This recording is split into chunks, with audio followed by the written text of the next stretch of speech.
Olá! Hoje a gente vai mergulhar fundo em um dos conceitos mais complexos e honestamente mais fascinantes do direito penal, o dolo. Para quem está se preparando para concursos de altíssimo nível, como os do Ministério Público, entender o dolo de verdade nas suas nuances não é só um diferencial, é uma necessidade. Vamos viajar além do que está escrito no código para explorar as teorias que hoje estão mudando o jogo da responsabilidade criminal. Olha só o nosso mapa para essa jornada. A gente começa com a base, o que diz o nosso Código Penal. Depois, a gente mergulha de cabeça na crítica provocadora de Luiz Greco. Na sequência, vamos analisar um caso hipotético famoso, o do atirador de Lachmann, para colocar as teorias à prova. Daí, a gente conhece a teoria do perigo de Ingeborg-Puppe. E, no fim, o mais importante, como transformar tudo isso em uma estratégia matadora para a prova. Preparados? Então, vamos lá!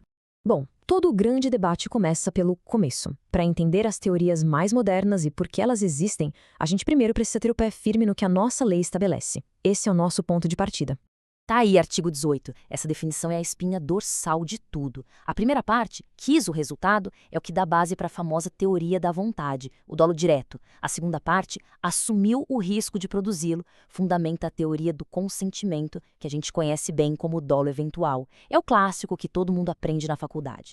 E essa definição do nosso código nos coloca, sem dúvida nenhuma, no campo das teorias volitivas. A doutrina penal basicamente se racha aqui.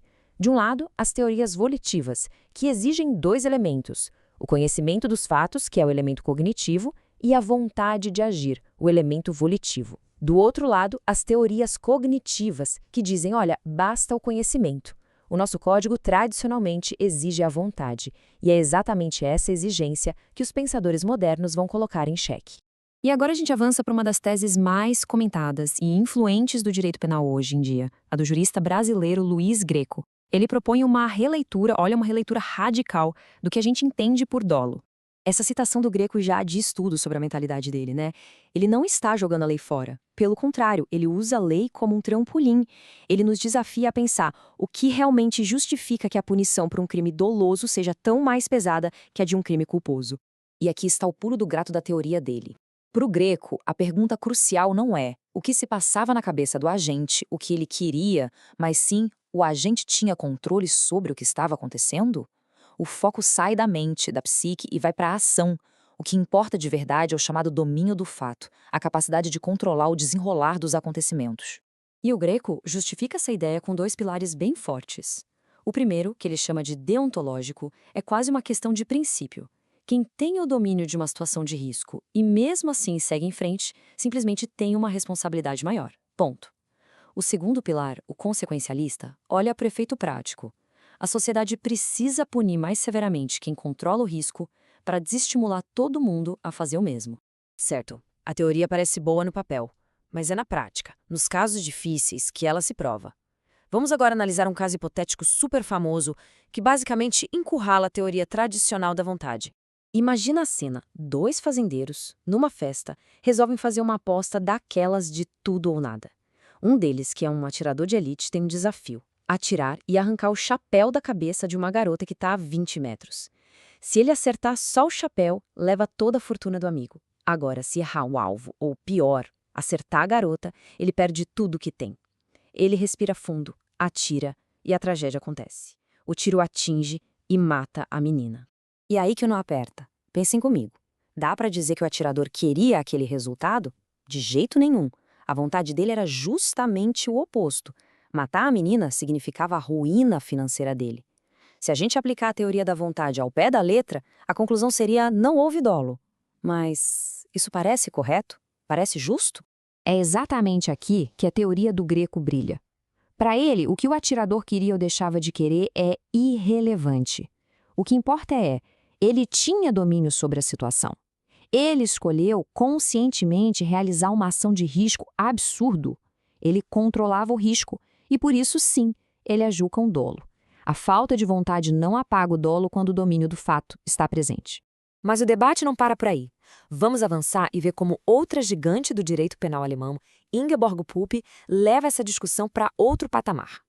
A teoria dela, que foi muito bem analisada por Gunther Jacobs, refina essa abordagem mais cognitiva, jogando o foco todo na qualidade do risco que foi criado. A ideia central da Papaipé é o que ela chama de perigo doloso. E o que é isso? Bom, não basta só conhecer um risco qualquer. O dolo aparece quando a conduta da pessoa é, de um ponto de vista objetivo, uma estratégia racional para que o resultado aconteça. Em outras palavras, a ação cria um caminho tão lógico e provável para o crime que o que a pessoa diz que queria ou esperava perde a importância. Essa frase dela é de uma força tremenda. O que ela está dizendo é que a decisão sobre a existência do dolo é tirada das mãos do réu. Não adianta mais o agente virar e falar: "Ah, mas eu não tive a intenção". Se a conduta dele, quando analisada pela lupa do direito, se encaixa numa estratégia que leva ao resultado, o dolo vai ser atribuído.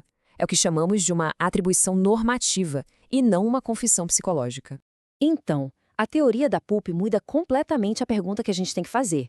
Em vez de ficar tentando adivinhar se o agente assumiu ou aceitou o risco, a análise se torna muito mais objetiva. O risco que ele conheceu e criou era de uma qualidade, de uma magnitude tal que se tornava um meio totalmente viável para o resultado? Se a resposta for sim, então há dolo. Ok, a gente viu bastante teoria densa, eu sei. Agora, vamos para a pergunta de $1 milhão. Como pegar tudo isso e usar para garantir aqueles pontos preciosos na prova do Ministério Público? Esse quadro aqui ajuda a organizar as ideias de um jeito bem claro, para fixar mesmo. De um lado, a teoria tradicional, toda focada na vontade. No meio, a de Luiz Greco, com o foco no domínio do fato. E, por fim, a de Ingeborg Pupp, que analisa a qualidade do risco, se ele era uma estratégia racional. Pensem nisso como 3 lentes diferentes para olhar para o mesmo problema. Então, a estratégia para a prova é a seguinte, bem direta. Na prova objetiva, na de marca X, a segurança está na letra da lei. Artigo 18, teorias da vontade e do consentimento. É o que a banca espera. Agora, na prova discursiva ou na prova oral, é a hora de brilhar. Usar as teorias de Greco e Pupp e eleva o nível da resposta, mostra um conhecimento profundo, crítico e que vai além da simples decoreba do código. E para a gente fechar, fica essa reflexão.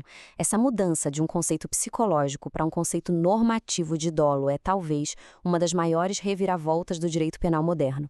Parar para pensar no que isso significa para a nossa ideia de responsabilidade pessoal é o que realmente separa quem é bom no direito de quem é excelente. Se essa nossa conversa aprofundada ajudou a clarear as ideias sobre o dolo, não se esqueça de se inscrever no canal e deixar aquele like. É esse apoio que nos permite continuar trazendo análises de alto nível como esta para ajudar na caminhada rumo à aprovação. A gente se vê na próxima.